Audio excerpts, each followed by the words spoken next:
You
welcome. You welcome. Yeah.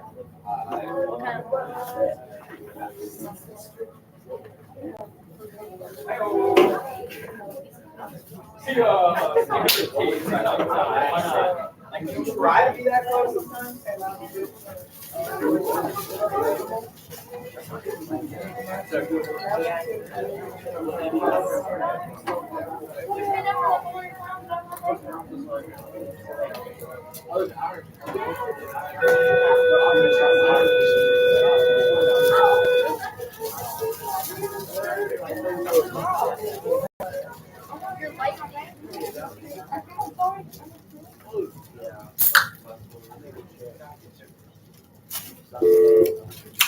Everyone please stand to pledge allegiance and among the silence.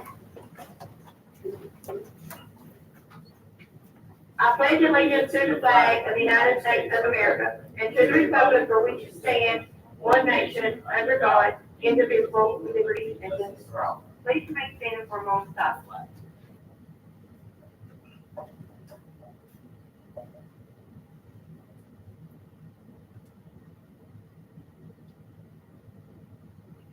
We just have one announcement this morning. The tennis team will be playing in Jeff Davis today in the region tournament. First match starts today at 9. Everyone have a great day. All right. So got some papers back.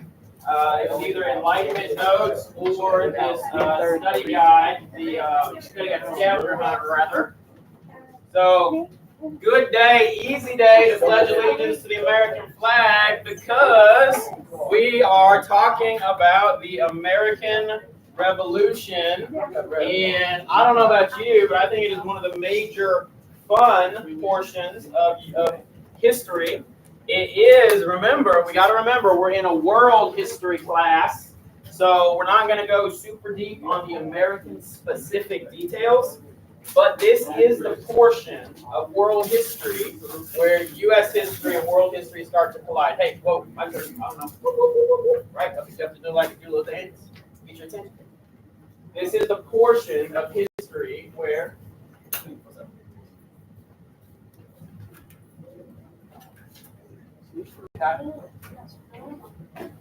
This is the portion of our class where world history starts to collide with U.S. history. And as you're going to take U.S. history next year, it's really important to start dialing in on some of these big facts. U.S. history is going to reintroduce you to all the things. U.S. history is going to drill specific vocab. But if we can talk about it here and kind of have that brain turned on a little bit, leaning towards U.S. history, things are going to go better, just better overall in U.S. history. So it's a fun class. Kind of class that you may well see similar, you may see the similar concepts again next year, but it's good. If you remember things next year, winning. Hashtag winning, right? Because I got plenty of students that as I get to a repeat class in U.S. history, they're like, World War what? What do we ever talk about that? So if you can remember some things about the American Revolution next year, awesome. Like we are headed the right direction. So let me get this, can I just ask someone to bring like 3 directions here? Finish handing these pages out. Now go ahead and file them, right? The Enlightenment Thinkers page, go ahead and file it. The study guide scavenger hunt, go ahead and file it. It all comes together come benchmark exam, and especially come final exam. We haven't talked about much. Some of you will be able to exempt that based off of your absences. Some of you already have too many absences. You got to take the final exam. So just kind of keep that in mind. One more thing to get us set up here, and I think I only have one roll of paper towels.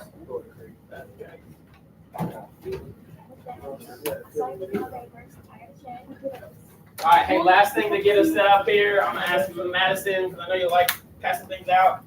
Everybody gets basically just a simple portion of paper towel. Basically, it's gonna serve as a plate, okay? Maybe Terry a little bit better than I did. But everybody's gonna get a paper towel. Don't mess with it right now, because it's gonna become your plate, and you will understand in about 20 minutes once we get to this little activity. And then final thing, this is the final setup. I need 2 more helpers.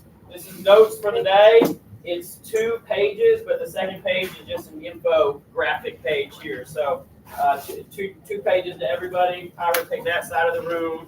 Maddie, take this side of the room for me. Thank you, dear. Should be that hard.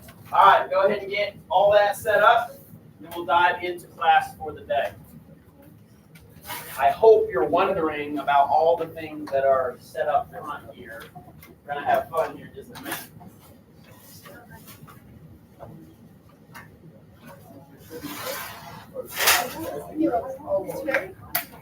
Let's go switch.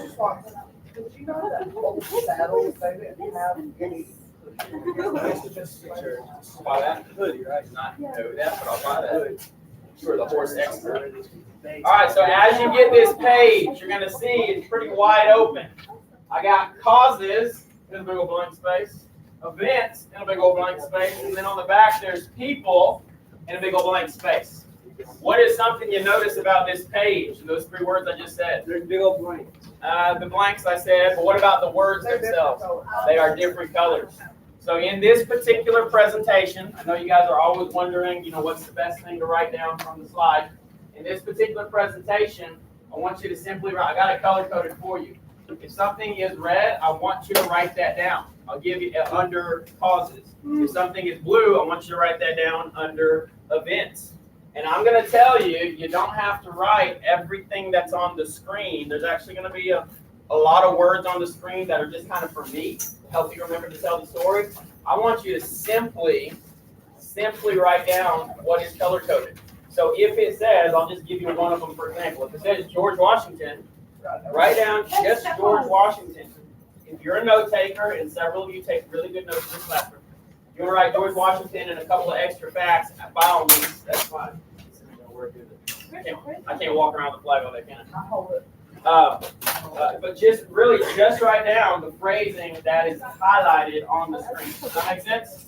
It's easy, right? I'm trying to give you an easy method of taking notes. You do not have to write for life. You don't have to write every word on the screen.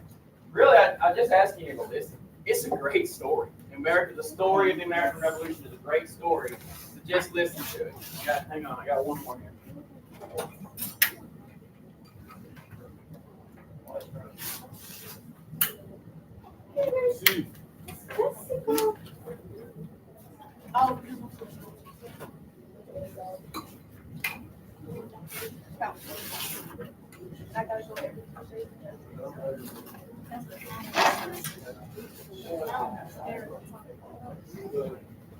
Okay. Think I'll get interrupted again?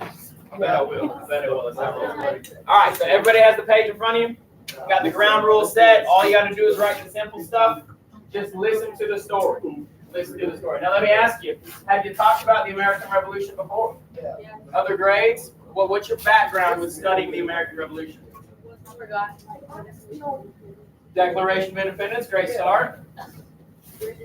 Britain, yeah. What grade level have you discussed it in? 8th grade? 7th. Okay. So your social studies have seen it before. That's generally the response I get. Some students know more than others. Have you ever heard of Liberty Kids? Yeah. You guys have watched some Liberty Kids before? Okay, good. I like Liberty Kids. I've viewed some of the episodes. I think it's a great starting position. But of course, when you make a movie and even stuff like The Patriot, which was the clip that was shown on the previous screen, sometimes movies, shows, Liberty Kids, they start with some good history, but of course, as they build their characters, it gets into a little, fictionalization.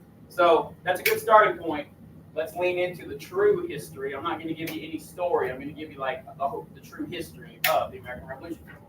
So to know how we arrive at war, we got to take it backwards and wonder how we walked ourselves there in the first place. Nobody wakes up and says, let's go to war today, right? There are a bunch of causes that leads us there in the first place, and causes is red on your page. So first, I know that phrase is in red. Don't write that down. Okay, that's the only one that's like tricky. This is America in the 1740s. Now, when we talk about the American Revolution, we're talking about the 1770s, and in fact, the really famous year of the American Revolution, the Declaration of Independence. What year is that? Say it again. 1776. So as there's dates on the screen today, I want you to think that we're walking ourselves towards 1776. So here we are, we're starting in the 40s. Yeah, if you ever wonder, if you ever forget that number, look on the flag in the back of the room here. This was an early version of an American flag, and it has 76 right in the middle of it. That's because 1776 was a really powerful year in our country's history. Can you get your cell phone? Okay, take two. Take 2 pages. That's a set. Anyone else before you go? Anyone else? All right, here we go. Crush it. So we're walking our way to 1776. The flag can remind you of that if you need it. This is the colonies in the 1740s. Now, we haven't done a whole lot of map reading in this class, but anytime you see a picture with a key, top left there, that's the key. First thing you need to do is look at the key. So looking at the key, I can see that France territory is represented in blue. Great Britain, i.e. England, territory is represented in red. Spain, a little bit, Florida, Texas area, they're not quite in our story just yet. So looking at the map, who seems to dominate this North American continent? Yeah, France has much more territory than Britain at this time. So, we know that Britain is a key player. I wonder what happens between France and Britain. Well, here is your first event. Just write down the French and Indian War. The French and Indian War sounds like it's a war between who? French and Indians. Sounds like it's a war between the French and the Indians, but it is not how it sounds. Actually, the French and the Indians are on one side, and they are against or versus the British. So very confusing to students across all time and all history, right? If you're in a classroom talking about the French and Indian War, it kind of sounds like the French fought the Indians. That's not what happened. They actually fought on the same side, and they fought against the British. So sometimes I'm convinced people in history are just trying to trick history students, right, by how they name things. This is one of those things. So do keep in mind, French and Indians fought on one side, and they fought against the British. In the end, I'll just fast forward. There's a lot to it, and it's something we'll talk about more in U.S. history. In the end, the British win. Now, something to keep in mind is that at this point, the colonists in the New World would see themselves as British. I know we sit here in Georgia today. Georgia is one of the original 13 colonies, and we say we're Americans, of course. We're eventually going to start calling these the American colonies. But at this time, the colonists were distinctly British. They saw themselves as British. They served on behalf of the British Army. When we watch movies about the American Revolution, we see the Americans wear blue and the British wear red. Red is kind of seen as the enemy or the bad guys. We got a nickname for them, the Redcoats. Well, in the French and Indian War, so-called, future Americans or the colonists, they actually wore that red coat. You know who wore that red coat famously? George Washington. George Washington was in the British Army. I know we don't, whoa, shocker. George Washington was actually in the British Army before the rebellion, before the revolution, where of course he becomes the father of America. So the colonists at this time feel like they won the war because they are British. Well, the French and Indian War is going to go on to become the main cause of the future American Revolution. We didn't do a whole lot of details on it today. We will in U.S. history, but what you can keep in mind is that the French and Indian War is going to set the stage for the conflict that will become the American Revolution, and I'll tell you why. So here's a map that is post-French and Indian War. after the end of the French and Indian War, which is the year 1763, so we're marching ourselves towards 1776, this is actually the first time that the British Empire is at peace in over 50 years. They've been fighting wars all around the world for 50 plus years. Well, to fight a war, what does it take? Money. It's always about that money. All right, we're going to start to see that theme in U.S. history. If you haven't already caught it in world history, it's always about that money. I got my mind on my money and my money on my mind. I will keep rapping until you realize it's always about that money. Well, fighting wars for 50 plus years, the British Empire was in debt. Had a lot of money that they owed to merchants, to vendors who made their ships, their weapons, to their soldiers. They were in debt. Well, seeing as the French and Indian War was fought in the New World, North America, future America, right? Sometimes when I refer to this land, I might say America, even if it's not America just yet, because of course it's our land today. We know it to be America. This war was fought in the colonies. So the British saw it fit to tax the colonies. Hey, we fought in the New World. We fought on behalf of them. Let's just tax them to earn back as much money as we need for the debt that we're in. Taxes. Here we have that the stage is set for revolution because of how many taxes are going to be levied on the colonies. Big idea there is that the French and Indian War caused the British Empire to be in debt. In order to recoup that debt or pay off that debt, they started taxing the colonies. Money, money, money is all about that money. Something else they did, today we're going to see a series, this is in red, so do write this down, the Proclamation of 1763. The British King, King George III, who is located in England, so here's England right here. What is between England and the colonies? Say again? So the channel's right there. What is this big body of water? The Atlantic Ocean. So we're saying that a king is separated by the ocean from the colonies, but this king is deciding what's best for these colonies. He's got his troops over there. The colony, our troops are over there, that's true. We do everything about the time period. There's no email, there's no text messages, there's no internet, there's no instant communication. They wanted to send a message, they had to put it on a ship and sail that ship across the ocean and then deliver the message, so it took a long time. But the colonists are starting to get angry that a king 3,000 miles away is dictating how they live their lives.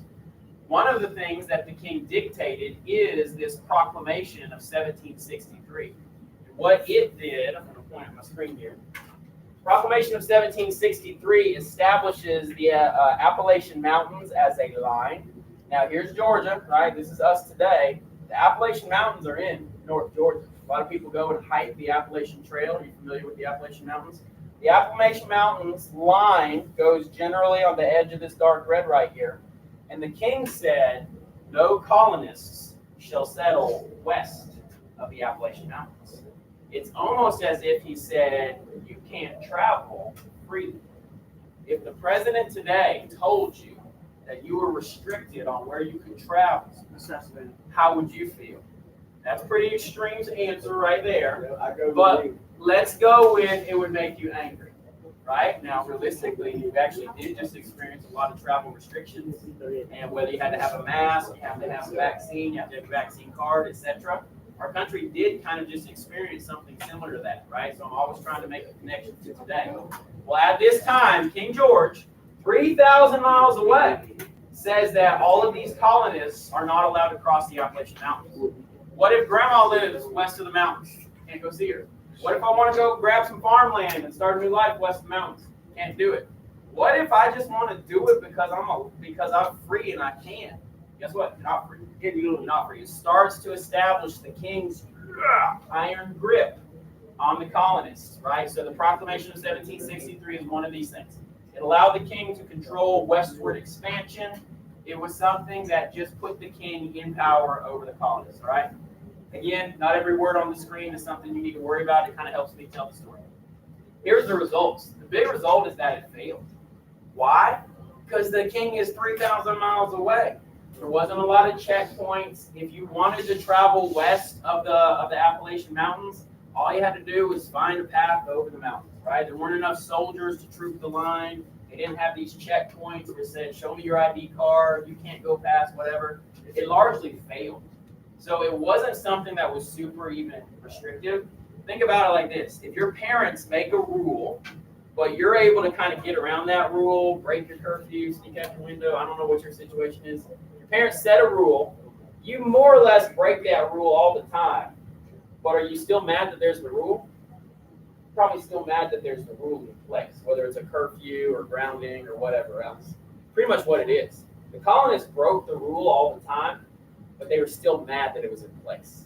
So you see how we're walking ourselves towards war? We're getting angrier and angrier about the situation with the king. All right, that was the proclamation. Here's the next one, the Sugar Act. Sugar Act, you do see the year 1764. That's because I'm walking us towards 1776. The Sugar Act was a tax on sugar, right? I'm not going to read all those words. Just suffice it to say it was a tax on sugar. Well, from triangular trade, what do we know about sugar in the colonies? It was manufactured good. No, it's the opposite of that. It was a raw good. It was a raw good grown in the colonies. So this tax on sugar was harmful to sugarcane growers. It was something that made it harder for sugarcane growers to do business. Because if there's a tax on your product, it's going to cost you profits. Anger. We're getting more angry. So tax on sugar, that's the start. Moves to the Currency Act. This is not a tax so much as it is a kind of a restriction and an action. What is currency? Money. Money, yeah. So the physical printed money, whether it's dollar bills or coins, that is currency. Well, at the time, the colonies each had a unique currency for each colony. There was Georgia currency, there was South Carolina currency, there was Massachusetts currency, right? Each colony was kind of acting like a tiny territory or a tiny country. They all had their own currencies. Well, the colonies saw this as part of their identity, right? If you're proud to be from Massachusetts, you got Massachusetts currency, that's kind of a point of pride for you, right? I am from Massachusetts. We'll pick any of the other colonies. The Currency Act said that the colonies had to stop printing their own currency. They could only use the British currency, the British pound. So what it did was it took away a sense of their state identity, took away a sense of their territory identity, right? Like if I identify as being from Massachusetts more than being from Britain, well, I'm probably getting angry again that this king 3,000 miles away is telling me what to do. So Sugar Act, Currency Act, these are two things that lead the colonies towards anger, right? Just suffice it to say there's various amounts of revolt and boycott, etc. But the biggest way to summarize it is that the colonists were angry. Just like you'd be angry at your parents for making very restrictive rules. I'm not trying to get into anyone's parenting situation. But just like you'd be angry if your parents were lording over you in a very regulating kind of way, the king was putting in all these laws, acts, and different taxes that made the colonists angry. And we are going to illustrate that here in just a few minutes. You're going to feel for yourself what it feels like to get taxed, and you're going to be angry about it, right? So keep all that in mind. All right, well, man, there's another one, the Stamp Act, right? Yeah, it makes sense. Are you tired of writing things down yet? Yeah, you just stamp it. No, hang on, Liam, you're right. I'll let you explain in a second. Are you tired of writing all these things down? You probably are. Well, imagine the colonists getting beat with one tax after another, right? You're just taking notes on it. They were living it. Every single one of these acts or proclamations was another way that the king was putting his spindly little fingers into their lives and taking over what they thought was their free existence inside the colonies. So you may be like, oh my God, I got to write down another one. Well, guess what? Every single one of these was a way that affected their lives as well. Jackie? Yes, hang on to that. That's exactly right. Jackie said the phrase, no taxation without representation, which is going to become one of the rallying cries of the revolution. So I'm going to get to that in just a second, and I'm going to come right back to you, okay? Stamp Act. Liam, what do you know about the Stamp Act? Like, so now, I think today's stamp is like 46 cents or something like that. Well, you're talking about a stamp that mails a letter? Yeah. Yes. And they would use them for sending messages back and forth, I'm pretty sure. In a way, yeah. And then the king made them high so they couldn't do it. They could have Pretty they had close. to pay Pretty close. What do these stamps have to go on? paper. Every single sheet of paper. Now, not just a stamp that goes on an envelope to send a letter, right? We understand that kind of helps pay for the postal system today. This was a tax on every single sheet of paper. We do got to think paper was not quite as common at the time. Like these days I have a whole ream of paper in the room, right? But paper was used for licenses. If you were going to run a tavern, you had to have a license. If you were going to run a doctor's practice, you had to have a license. Well, on that sheet of paper, there had to be a specific stamp saying that you had paid the tax on that paper. Every newspaper had to have a stamp on that piece of paper that they were going to sell. The stamps weren't all that expensive, but again, I'm going to stick with that parenting analogy. If your parents make another rule in your life, what's your response to it? Grumble, grumble, grumble, grumble, right? Now, you should respect your parents and all that kind of stuff. But when your parents keep making rule after rule after rule, you're going to grumble a little bit. That's what's going on here. The king continues to impose rule after rule after rule, tax after tax after tax, and the colonists are getting angry. Now they can't even do business freely without having to think about the stamp from the king. When I say stamp, I'm talking like a rubber stamper. You put it in the ink and then you stamp it, right? Not a sticky stamp that you peel off the paper and you put it on the envelope. Here's what some of these stamps and then my little moving picture right there, a good example of what I'm talking about. You put it in the ink or the hot wax and then you stamp it. Here is what some of these stamps actually look like. So you can see it wasn't even just one stamp that fit for the whole colonies. There's a whole bunch of different stamps. What kind of stands out to you in the picture? What do they look like? Complicated? British. They look very British. Yeah, kind of like a royal crest. Very, very regal. Very regal. You see one of them, the simple one says it's 1 penny per stamp. So adjust that for inflation. It wasn't just like 1 penny that we would have today. I know you guys like see a penny on the ground and just kick down the curb. 1 penny would have been kind of a significant, purchase for every single sheet of paper. Well, what do you think the colonial response was to the Stamp Act? No, I ain't paying. hard no, I ain't paying. Yeah, so they got angry. To say the least, they got angry. Patrick Henry, which is not a name I need you to write down. I don't have it highlighted. Patrick Henry was a notable lawmaker. He is the one that says this phrase that you may have heard from Liberty kids before. He says, "Give me liberty or give me death." Ooh, that's a powerful statement, right?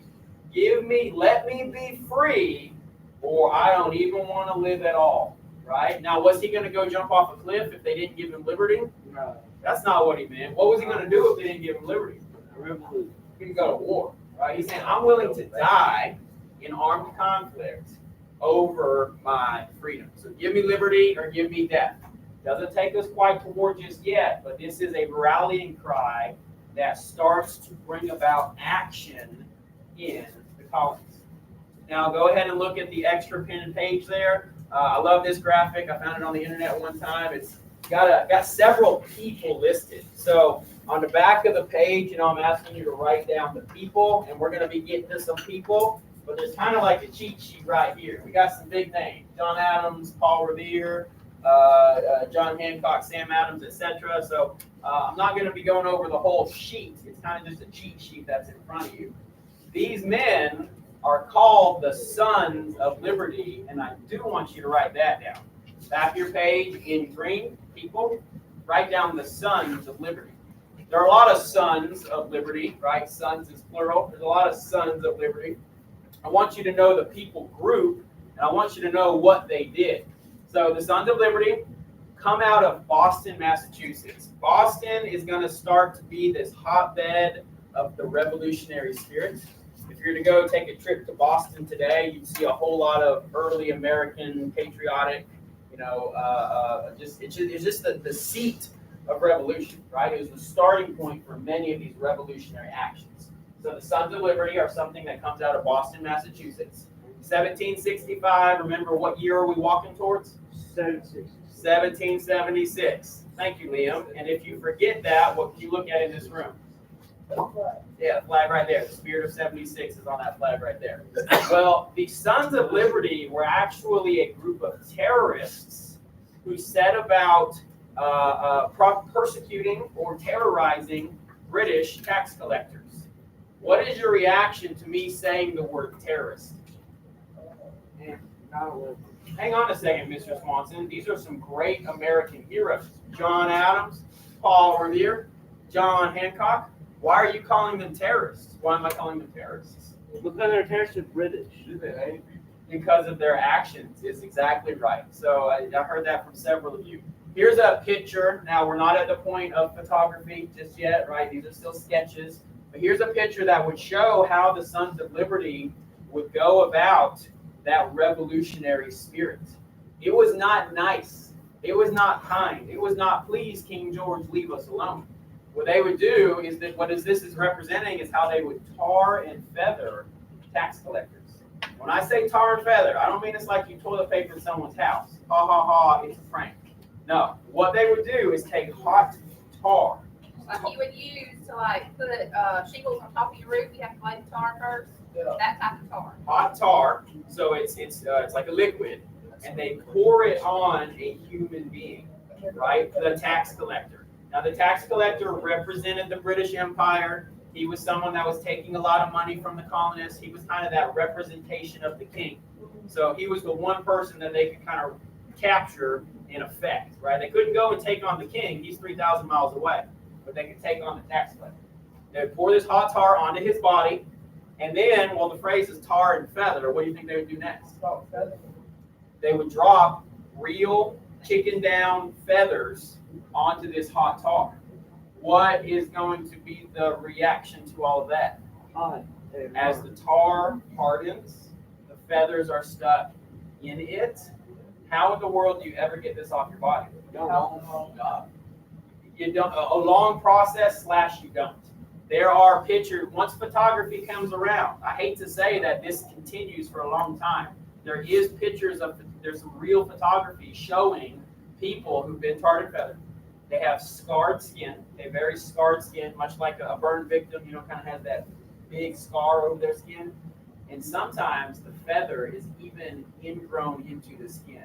Because as the skin healed, it would cover up the portion of the feather. And that now you have the feather literally like regrown into your skin. This was tar and feather. So it wasn't like just, balling someone up and saying, phooey on you, ha ha ha, don't collect my taxes anymore. It was literally a crime. I would argue it was a crime against that person's health and well-being. And then to top it off even more, in the picture here, the guy in the red jacket, what's it look like he's doing? Yeah, not tar, but tea. One of the items taxed is tea. We're going to talk about that a little bit more in depth in a second. So they would use hot tea, pouring it down their throat. Same, hot, right? Have you ever taken a sip of coffee or tea or even soup that's just a little too hot? I'm talking like, ooh, that's hot, that's hot.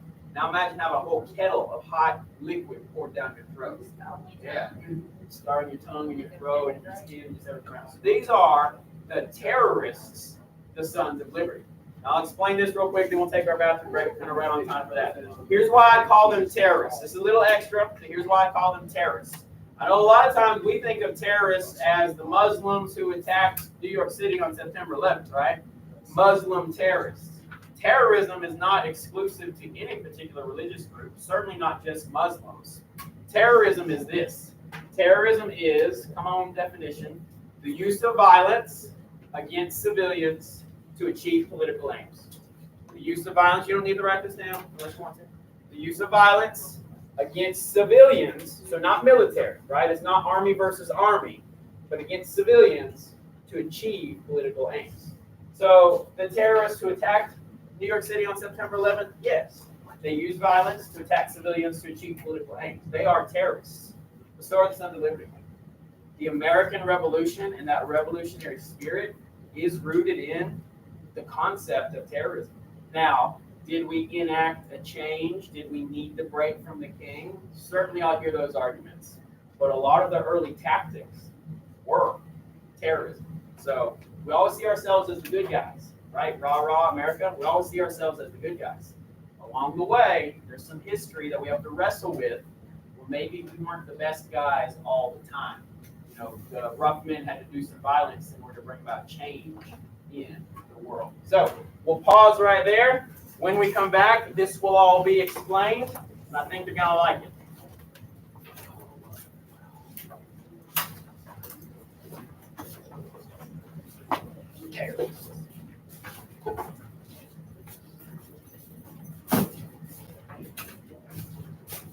Y'all are so tired. Yesterday didn't end. We're stay back from spring break. We don't know what to do anymore. But we have 29 days left. 29 days. Oh my gosh. Less than a month? Oh my gosh. Hey, what is that? How about not? They go to up too.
All right, come on back. I got a picture of Carly feathering on the screen. See what it looks like.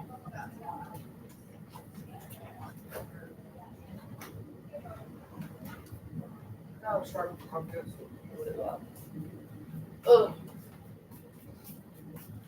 Hey, you wanna see that picture? I had that happen to me once. I wanna see that. You didn't. Oh, no, I didn't. Shut up, Maddie. How'd it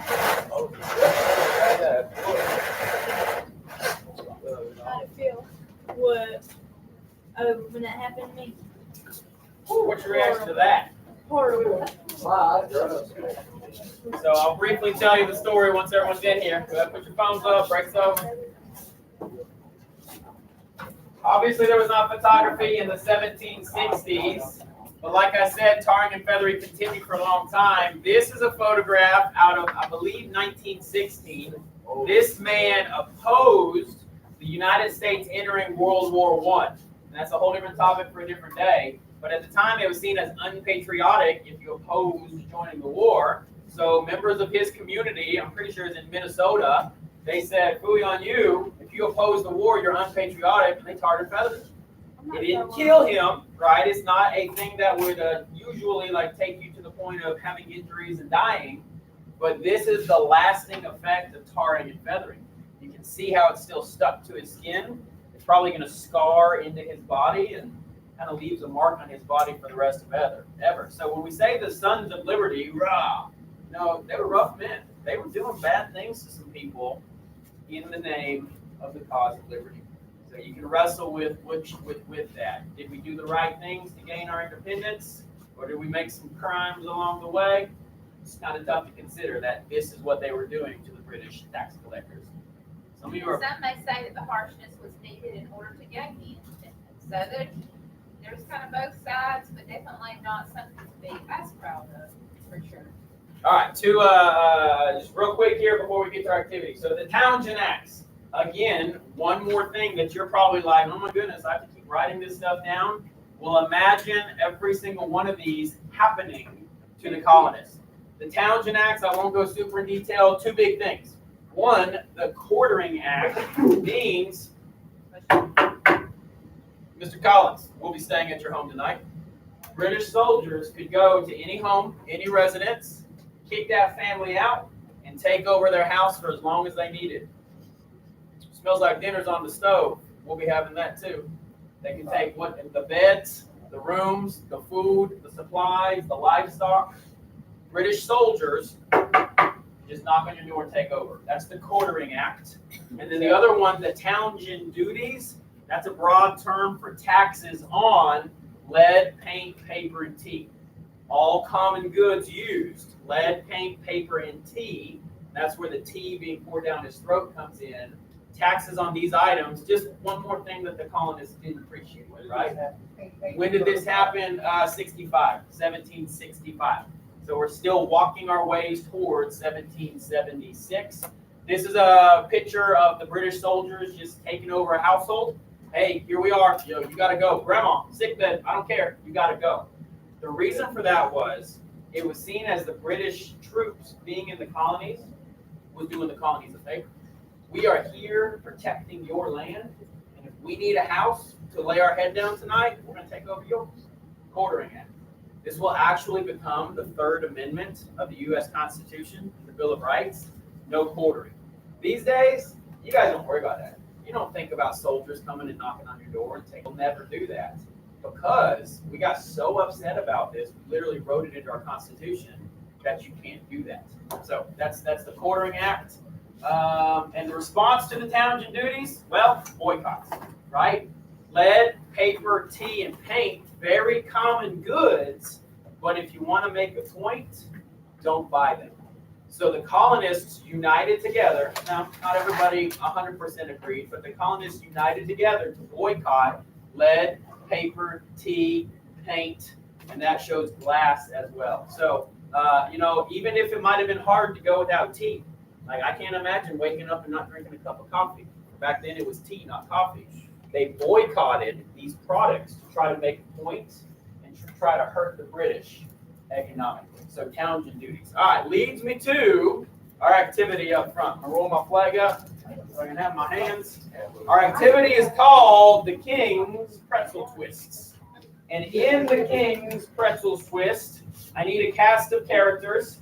I actually spun the picker wheel in order to save some time. I spun the picker wheel earlier this morning. So I'm about to show you who is what. This was a random selection. I'm just saving some time by not doing it in class, okay? Here's what is about to happen. We're going to have a king.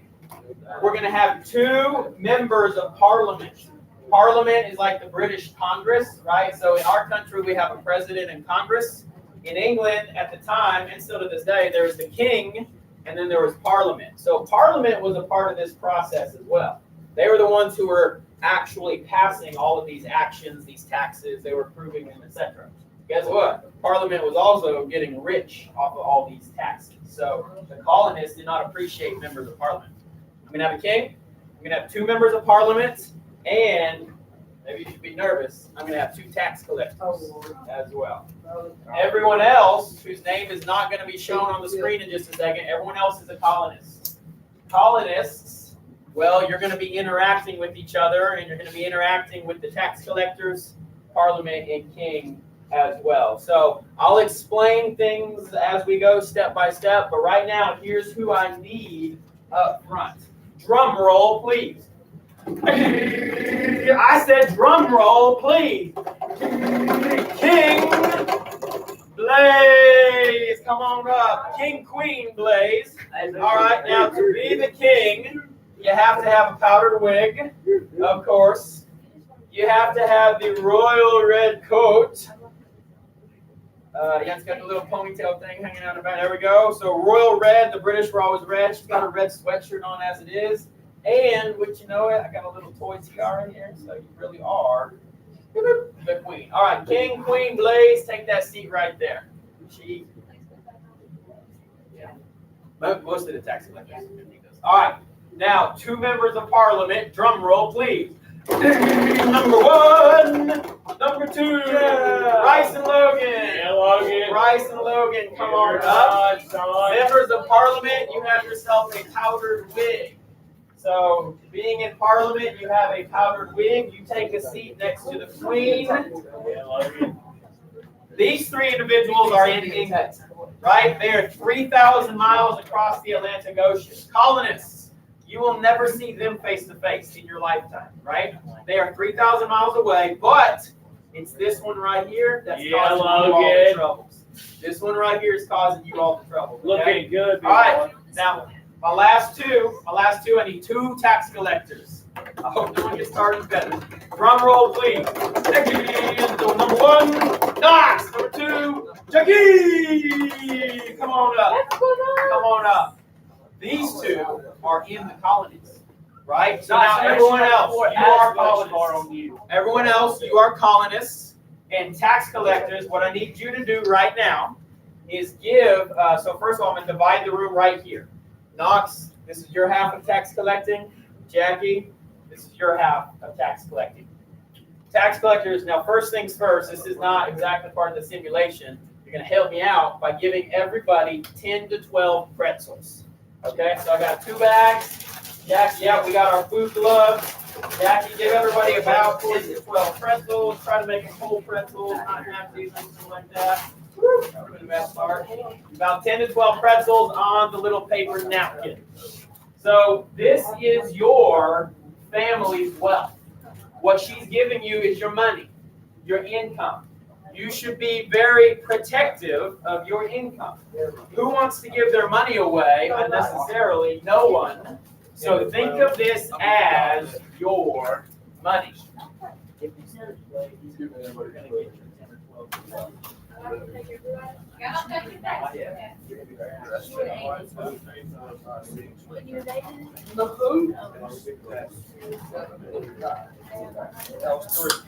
Got 6, 7, 8, 9. All right, a lot of moving pieces here. Hang in there with us as we describe this along the way. All right, about 10 or 12. I didn't tell you which, but Jackie's just going pistols.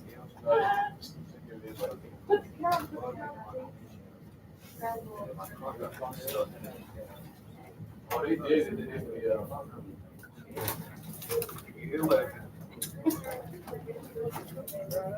All right, this is just the setup.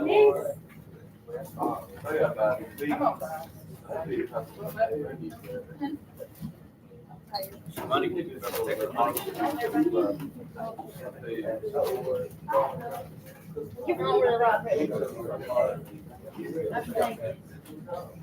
You should do like talking or something. All right, we're almost there. Tax collectors, in just a second, I'm gonna give you 2 plates. One plate is your own personal, and then the other plate is gonna be your collection plate. You're gonna be doing some collecting here in just a second. And then Jackie and/or Knox, make sure these guys have 10 or 12. You know, I don't know, a little bit more than 10 or 12. Make sure they get their fair share, or more than their fair share, really. They were specially selected to be the king and the parliament. Oh, Jack's going +1 for everybody. Nice tax. Jack, I need you to find your inner tax collector. All right. Give us extra, she's giving extra. Yeah, we're on 12. Anybody else allergic to pretzels? I think No, I'm not. I just don't like them. They're not peanuts. Don't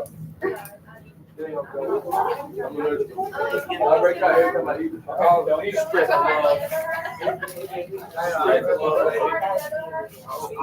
Where's my plus one? You gave me 11. This is your test. This is Team Britain over here. Tax collectors, you are definitely on their side. They gave you your job. They keep you in your job. Your performance is related to whether they'll let you have your job.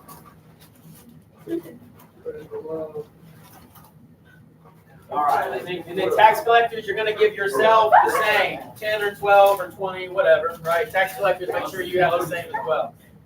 That'll do. Oh, yeah. I'm not reaching for that. Knox, make sure you get some. Jack, you make sure you get your own as well. Oh my God. So, Logan, that'll do. One is your personal plate, and then one is yours. You gonna let that happen? I think you demand some. Give me your, Don't do that. Logan, no, please don't. Jackie said sure. No, go away. All right, we're ready for it. Hey, colonists, what do you notice? What do you notice right up front? But they got more. But they got more. But they got more. Yes. How are you like that? Yeah. Tax collectors. Are we? Is that 12? That's about 12. That's about 12. Okay. Okay. Yeah. I mean, a little different than Kyle's 12. It's about 12. All right. First things first. Hear ye, hear ye. Everyone in the colony of room 1206 shall pay 2 pretzel twists to the queen. So tax collectors, right off the top, 2 pretzel twists come back to the queen, just because. Just because. So tax collector on this side, tax collector on that side. That's your collection plate. He's just gonna collect it right from you. Are you okay with that? Yeah. Hey, you better find your inner gusto, right? And collect some taxes over here. 2 off the top to the queen, just because. Just because. He was okay with it until this. You can give them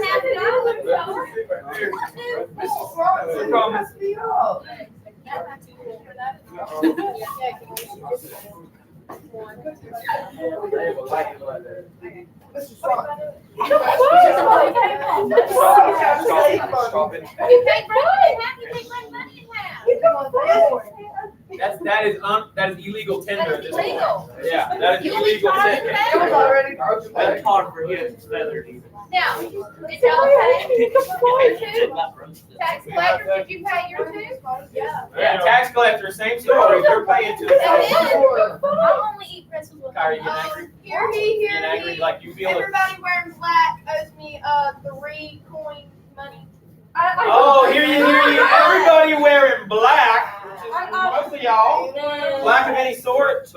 Black of any sort. Black clothes. Black clothes. Got black socks on? Yeah. Tax collector socks, collect. Collect. Give me this. That's black. Tax collectors collect. Tax collectors collect. Tax collectors collect. You got black Some over of you here. are just letting it happen. You got Some black of you are over really here. starting to fight. I don't care. Do socks count as Yes, it's on your She can body. have all these pictures she wants. Yeah, she's good. You're crushing them, you can't crush. That is That illegal. is no longer legal tender. You wrong. That's- Now, All right, now tax collectors, as you come up, you know what? Hey, you go ahead and take about 5 off the top for yourself. Go ahead and take about 5 off the top for yourself. Do what? Yeah. And then, you know what? Go ahead and give about 10 to your member. You got on play too. Parliament gets a little off the Why you top, playing? and then the rest to the queen. The queen need a second player. Yeah, oh, so you see what's happening? The tax collectors are skimming some off the top. Parliament is getting a little bit of a kickback, and then it goes to the king. And as you can see, the king, queen, well, she got a little bit more than you. No, you were supposed to take something. She got a little, yeah. Go ahead and give about 5 on top for yourself. To keep for Take about yourself. 5 on top of yourself, and then you know what? Make sure that your member of parliament, you got a little bit about 5 off the top. You did. Hey, we will snack on these in the end, so let's, that's why we have the gloves. We'll snack on these in the end. All right. Oh, hear ye, the royal decree has another proclamation. If you play sports, I need 5 pictures. This is the most unathletic. If you play a school This is the most sport, unathletic fashion. you owe 3. If you wear a Red Raiders jersey of any sort, He don't have to pay, does he? I literally sit he down doesn't in the play. game. He doesn't actually play. I don't do it. you're on the team? He does. Anyway. I'm the water boy. I've seen But he was benched the entire season. That means band, my twin. tennis, Band's not a any sport. kind of You know sport. that. Oh, yeah, Band's you're not a music, sport. Band's not a sport. band, go collect from band. Oh, yeah. Band's not a sport. Hey, the Come trombone. on, tax collectors. Let's go. Regulate. I got you. Get it right All right. there. I think does the band count? Yeah. I think the band counts. Yeah, who's it? I don't know who's That's fine. Right. Okay. All right. Now, tax collectors. Tax collectors, you have to pay into it, but you also skim right off the top. Stay up. You skim it right off the back. Bro, I gotta tell you. No, don't pay in. I gotta go back. You pay in, because you are a sports guy. Pay I don't yourself. actually play. I'm not. You know what? Did you get your 5 on top? You already paid yours, Did you Tom. skim yours off the top? Yeah. Did you pay your member? Yeah, card? guys, you paid yours. Okay. And then you paid the king? So you see what's happening. The tax collector gets his, Parliament gets theirs, and then the king, queen, Blaze, well, she's sitting a little fat and happy over there, right? In terms of money, she's sitting fat and happy. I'm broke. All right, hear ye, by royal decree. If you have a dog at home, I need 2. Oh, it's a tax on pets. If you got a dog at home, you owe 2. Who got a dog? You got a dog at home, you owe 2. Be honest. Tax collectors enforce. No. Enforce. Yeah, you know about Hey, we count per dog. You know about your neighbor. We talking, we like. Some of you trying to cap on this, but guess what? The tax collectors, they are among you. They know you. They're your neighbors. I know God. You're So, the. Jackie said, I know you got a dog at home. I'm your neighbor. Got dogs? Yeah, I mean. You gotta go over here. She said for dogs. Shawty got over here like a orphanage. I got horses. You like a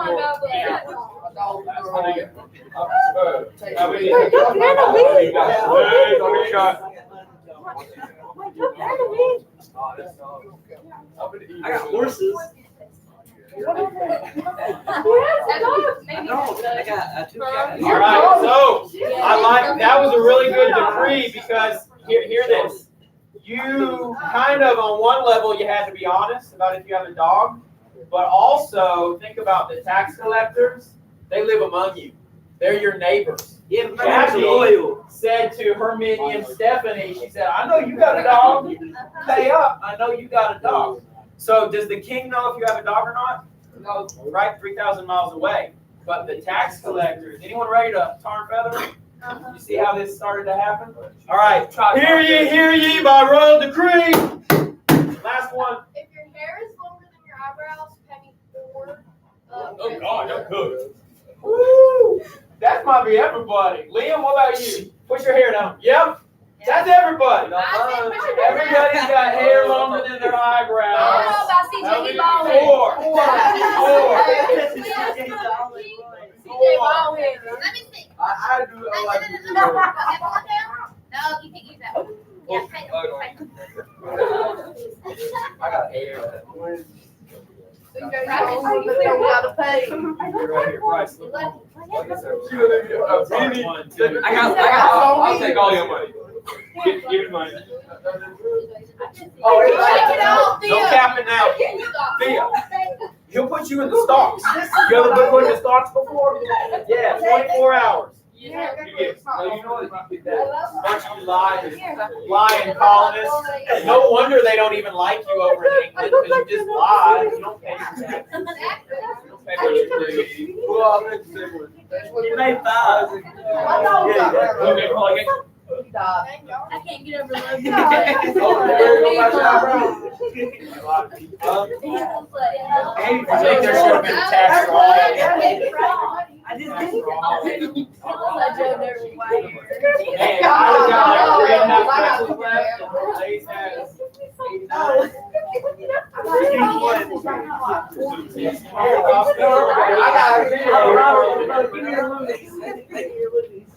All right, my 5 Britons.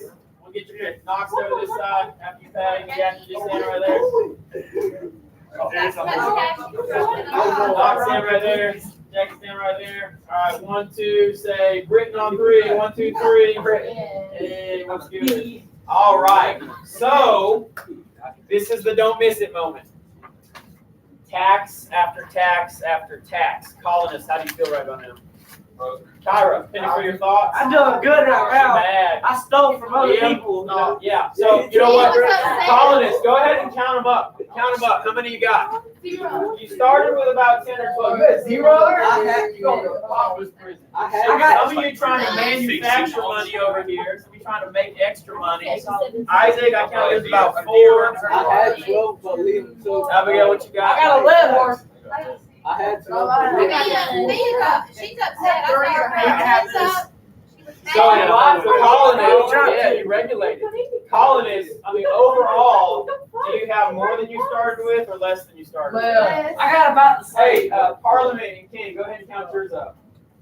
Yeah, they can't, because it's that much.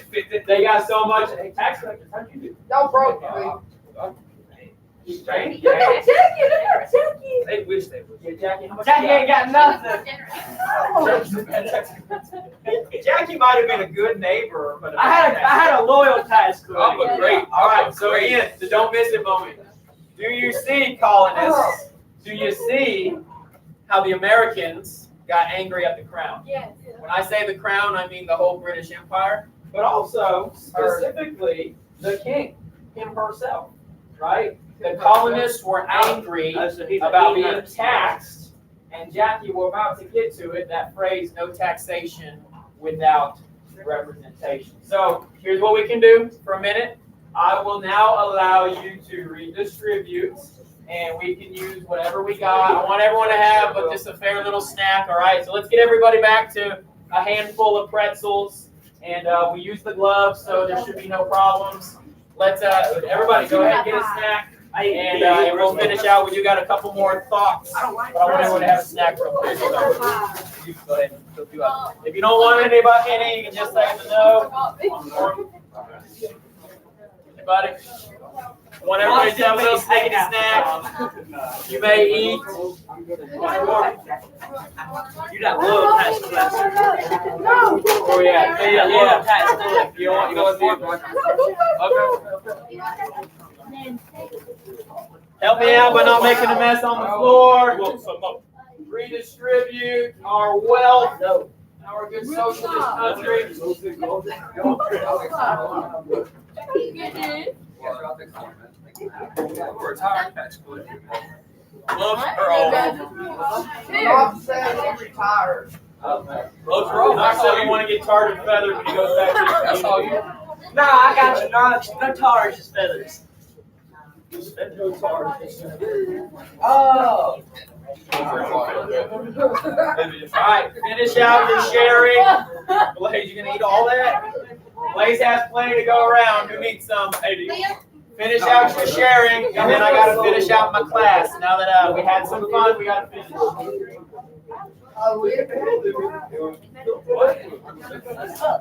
I thought it was something. You can put my costume item. You just slap it.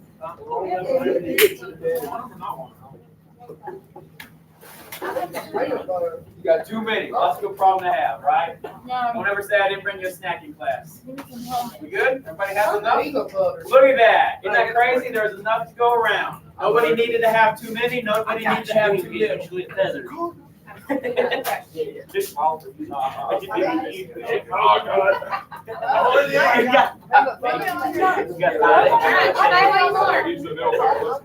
right, let's refine the seat. As you snack, I got a couple more things to tell you about. Because from all of these taxes, I got you, Liam, I got you right where I want you. I got you angry. I got you angry about taxation. So I want you to think about how the colonists would have reacted. Here is something, an event, so write this down under events, called the Boston Massacre. Here's what happens at the Boston Massacre. The year 1770, amidst all of these taxes, amidst the Townshend duties, the taxes on tea and glass, paper, stamp, currency, amidst everything we've talked about so far, we have an event that happens called a massacre. What actually happened on that night? Now, a lot of times the story gets told that the British soldiers openly fired on unarmed colonists. That's probably not exactly what happened. Here's the true history. On a dark, snowy, wintry night, a group of colonists was kind of rabble-rousing at a group of British soldiers. These British soldiers were relatively new to the colonies, relatively young, relatively untrained. Now, the British Army is known for being the best trained army in the world, but these soldiers were young, a little bit inexperienced. The colonists, they shouldn't be given a free pass. They shouldn't get off scot-free because what they were doing was harassing these soldiers. In fact, they were probably throwing snowballs at the soldiers, but not your average snowballs. These were snowballs that had bits of brick, rocks, maybe even glass packed into them. So were they firing guns at the soldiers? No, but they almost weaponized these snowballs, and they were throwing these atomic snowballs at the soldiers. Well, nobody really knows what happened next exactly, but someone fired a gun. When one gun gets fired, amidst the chaos, what usually happens next? All the guns get fired. And what happens is that the British soldiers, not knowing if they were defending themselves or not really knowing what was going on, fired into this crowd, and in the end, 5 colonists are dead in the street. Here's a picture that I think shows it pretty well. Now, obviously, it's not photography, but you can see what really stands out in this picture right here. They got a bat. Yeah. So the colonists aren't fully innocent in the situation, right? This is one picture that shows the British as the aggressors, right? And this is a bit of a propaganda piece saying we were innocent bystanders, we just got shot at. I think this portrait shows a little bit more accurately because it does show the fighting happening both directions. Well, let me ask you this. When I say the word massacre, what comes to mind? How many people have to die for Chainsaw. Chainsaw, Texas? How many people have to die for it to be a massacre? Over a population. Over a population? Yeah. So when we say the word massacre, we usually think of a very large number of deaths. It's like blood in the streets. Now, I already told you only 5 colonists died. Well, why did they call it a massacre? They were slaughtered. Because it's a powerful word. Because it's a powerful word. If it was the Boston shooting, that's bad. And I don't want to take away from any of the 5 that died. Obviously, 5 people dying is not good. But 5 is a small number. But if it gets called a massacre, and that's what gets put in the newspapers, and the newspapers spread throughout the colonies, well, what do you think the colonial response to a massacre is going to be? Let's give it back. Right? The British are the bad guys. They're massacring our people in the streets. That leads to anger. So there's a lot to the Boston Massacre. U.S. history, we'll talk about it a little bit further. But what I want you to know is that what we commonly call a massacre was 5 people killed. The reason it was labeled that was to try to spin up their anger and make more colonists on the side of independence, on the side of breaking away from the British. So the Boston Massacre, all that taxation and all that anger that I just built up in you, got expressed through the Boston Massacre. This leads to more anger overall, right? There's some specific things that happen along the way, but just overall more anger. Jackie brought this up earlier, about 25 minutes ago maybe. Jackie, what was the phrase? She says, no taxation without representation. Are you familiar with that? Is that from Liberty Kids or 5th grade or 8th grade? One of the big ideas, and as we just did this taxation exercise, the colonists were most angry that, where was my parliament at? Bryce and Logan. The colonists were most angry that they did not have any representatives in parliament. If the British would have allowed a colonist to sit in on parliament, maybe, now we don't know, right? We'll never know for sure, but maybe the colonists wouldn't have been as angry because at least they would have had a voice in parliament. But parliament, how far away are you from the colonies? Yeah, I've said it several times, 3,000 miles. The fact that there was no representative in parliament is what they're most angry about. And the phrase that came out of that is no taxation without representation. A lot of times in history, we get caught on phrases that rhyme. They're memorable, right? They stick out. We can repeat them easily. So the fact that this phrase rhymes kind of is what makes it very memorable to the colonists. No taxation without representation. And the man who said this phrase is James Otis. You need to write that down. He is one of the Sons of Liberty. He comes up with this phrase, no taxation without representation. Well, I'm gonna put us on fast forward a little bit. Keep that anger, right? That anger you felt from our taxation exercise. And here we have it again. One more act, the Tea Act.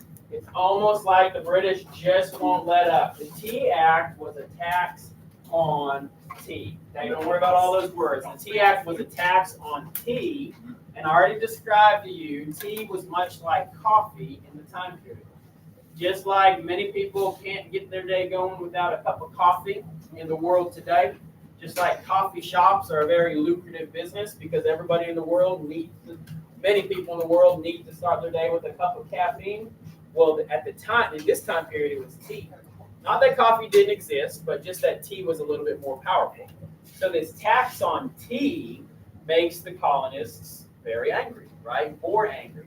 Well, something that starts to happen is that they boycott tea. They call to each other and they stand. This is actually a representation, but they put these posters all throughout their town square saying boycott the British tea. Even though we love it, right? Imagine calling a boycott on coffee today. Hey, I'm in Georgia. Don't go to Hardee's and get your cup of coffee in the morning or whatever, right? My friends own kitchen tables, so I can't say that. Right? Hey, world, boycott coffee. That'd be hard, wouldn't it? It'd be hard for people to boycott coffee. But these people were so committed to independence, right, to breaking away from the British, that many of them did boycott tea. Now, that didn't stop the British from sending tea to the Americas. They would still send the tea over. They'd have shipfuls of tea, but it would never get unloaded because the colonists would not let it come ashore, right? It got stuck in the Boston Harbor, and the colonists wouldn't let it come ashore. Well, Boston Harbor, what do we know about Boston? The Boston Tea Party. I got a little hit myself there. So it's fine. Let me click ahead. The Boston Tea Party. So what happens at the Boston Tea Party is, the Boston Tea Party is when some colonists dressed as Indians, I want you to write this down as an event, most of you are doing that, a bunch of colonists dressed up like Mohawk Indians. They took little rowboats out to these ships that were in the Boston Harbor, and they started dumping the tea overboard. So a lot of things going on there. One, they're ruining a bunch of tea without paying for it. They dumped over $1 million worth of tea into the Boston Harbor. It was said that you could have dipped a cup out of the Boston Harbor and actually had a cup of tea. Even though it was ocean water, the point is there was so much tea in the water that you could have just dipped it out and had a cup of tea right there. In fact, the harbor, the Boston Harbor. In fact, the Boston Harbor was discolored and actually had remnants of tea for decades to come. There was so much tea dumped into the water that it lasted in the water for a very, very long amount of time. Say it again? Great question. I don't know. They might have gotten that cat That's a good question. though. I'm sure there was an environmental I'm sure there impact. was. Yeah, I bet there was. You got a heart for animals, I can tell. That's a good question. Good question. And then something else that I do want you to grab onto. I said that the colonists, the Sons of Liberty, rather, they dressed up as what? Indians. Why would they do that? Go ahead. To try to get the blame put elsewhere. That's right. They dressed up as Mohawk Indians to try to make it look like it wasn't the Sons of Liberty that did this. It was the Indians who did it. Now, not many people really bought into their disguise, and it very quickly got revealed who they were. Well, the British are angry about this because it ruined a lot of tea. Tea was money. It's always about that money. The British are going to try to punish the colonists. They try to punish the colonists for the Boston Tea Party by closing the Boston Harbor. Big deal to close the Boston Harbor. We talked a lot about how water is life. And ports are important for the economy. So when the British closed the Boston Harbor, it really cut off Boston and the colonies at large from a lot of commerce and a lot of trading opportunities. So the Boston Tea Party, here's the takeaway on that. I know I jumped around on a couple slides. Boston Tea Party was a way for the colonists to stick it to the British, but because of it, the British added a bunch of sanctions back onto the colonies. So you may have seen renderings of the Boston Tea Party in several different ways. I do believe there's a whole episode of the Liberty, of the Liberty Kids that shows the Boston Tea Party. Yeah, I'm trying to summarize in a way that doesn't get too wordy. So Knox, I did skip a slide because I basically already said it. All right, so rounded it out here and right on time. From all of this, the colonies finally start to band together and they call for the very first Continental Congress. Very first ever meeting of Congress. Our Congresses today are actually still numbered, and it's all the way into the 200s, I think. Like this is the 214th sitting of Congress. Well, this, in the year 2022, this was the very first ever meeting of Congress.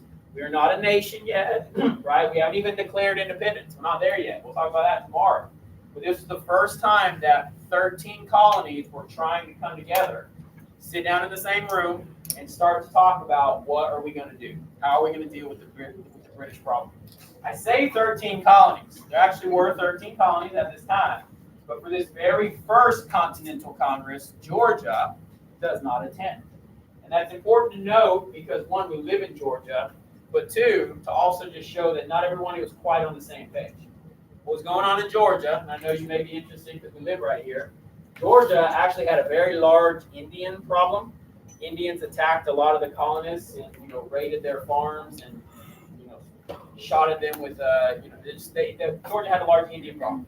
The British were actually helpful in kind of combating the Indians. So Georgia didn't want to tick off the British by attending this conference, this Congress. So they did not attend the first Continental Congress.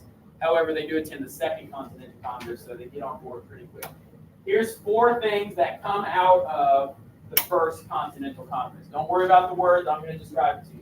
1, they reject a plan for unity under the British rule.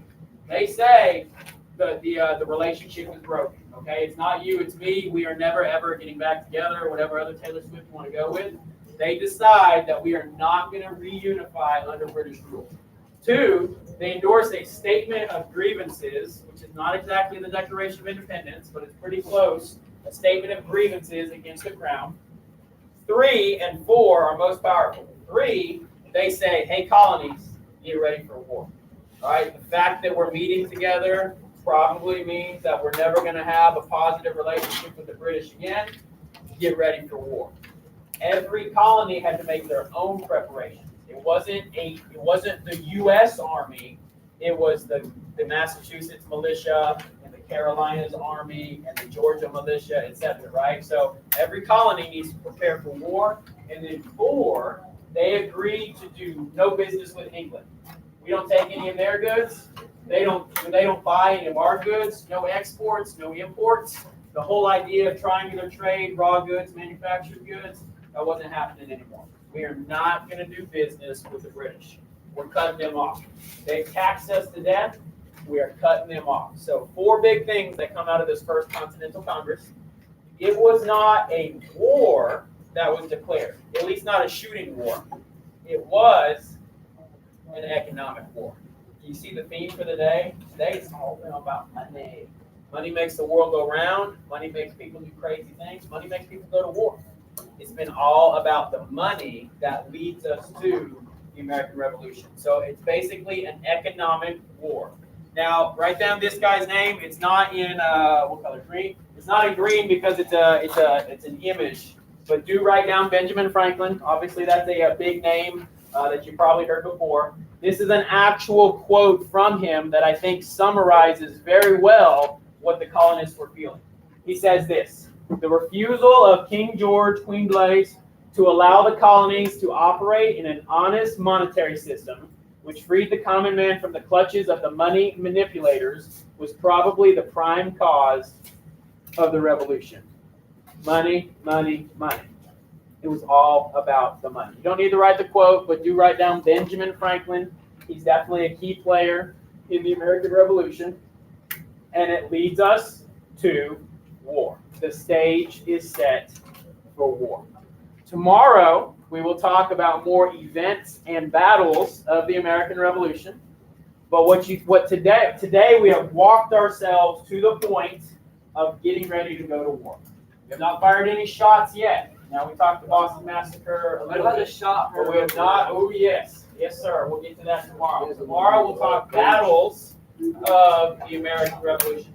I want to finish with this, and this is something you've seen in this room every day, whether you recognize it or not, because sometimes there's so much stuff to look at, you probably just blend it right in. But this right here, point to it in my room. 3, 2, 1. Oh, yeah. Point to it in my room. Yeah. So this is called the Join or Die flag. It started off as a like a printed image, a cartoon in the newspaper, but it became a flag. This was actually etched or sketched by Benjamin Franklin. So we talked Renaissance men, right? He was definitely a multi-talented Renaissance man. This is his drawing. And looking at it here, what do you think his message is? What is he trying to say? Well, okay, the phrase is join or die. 3 words. 3 words. What is he really trying to communicate to the colonists? Like get back together. I like team. Come together. Okay. Kathy? That's what I said. Yeah, that's what I said. With us or against us. Now, looking at the picture, what do you think he's trying to say based on the picture? How good is a chopped up snake? It's not good. No good. How good? How powerful is a cooked together snake? How powerful is a rattlesnake? So how powerful is a put together rattlesnake? Really powerful. Poisonous, powerful, strong, Unless you dangerous. go for the head. What he's saying is, and I've heard it from several of you in different ways. He's saying we can be useless if we're divided, as useless as a chopped up snake, or we can come together, be together, fight together. Join, and we can be together, or if we're split up, we don't have a chance. We're gonna all die separately. Come together or die separately. I will point out one more thing. There's not 13 parts to this snake because this part right here, NE, stands for New England, and that was several of the colonies: Massachusetts, Rhode Island, Pennsylvania, etc. So there's not 13 pieces of the snake because New England kind of captures several of those colonies together. So the Join or Die flag, it's been in this room every day of the semester. Now you understand it just a little bit better. It's got its roots in the American Revolution. All right, perfect. We've got about 5 minutes left, so And I let's. did look up the fish if they were injured, And and it said that they did form some type of disorder, but it didn't ruin the taste of the fish for quite some time. So Stephanie, that was a wonderful consideration. And this is where, real talk, this is my last thing I'll say. I learn from you guys every day, right? I study to try to bring you good classes. I hope you appreciate the information and the effort. And still, I learn from you guys every day. So Stephanie, thank you for that observation. You taught me something today. Hey, somebody help me out. Let's tidy this room up. We got a little crazy. Let's clean up. And when the bell rings, we're ready to go. Help me, help me, help me. Thank you. I'll go ahead, sweet. Yeah, I got one broom. I got 2 trash cans. We can do this. It's complicated. Bless you. I know how to, I just don't. I know how